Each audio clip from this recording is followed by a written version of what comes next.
Jose Luis Bilbao Bizkaiko aldun nagusiak babesa agertu die Formula Student Bizkaia eta Gipuzkoako Teknun Motorsport taldeak osatzen dituzten ingeniari gazteei Formula Student programan lehiatzeko diseinatu eta fabrikatu dituzten autoen aurkezpenean. Formula Student Britainia handiko Institution of Mechanical Engineers erakundeak antolatzen duen ikasketa programa bat da eta Europa osoko 100 unibertsitatek baino gehiagok hartzen dute parte.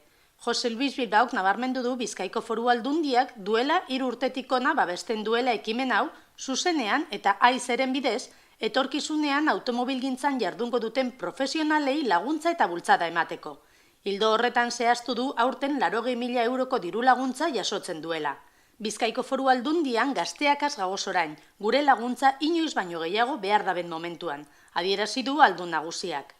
Aurten, Formula Student Bizkaia taldeko kideek Silverstoneko zirkuituan eta Montmeloko zirkuituan programatutako lasterketetan parte hartuko dute uztailaren 10ean eta abuztuaren 30ean urrenez urren.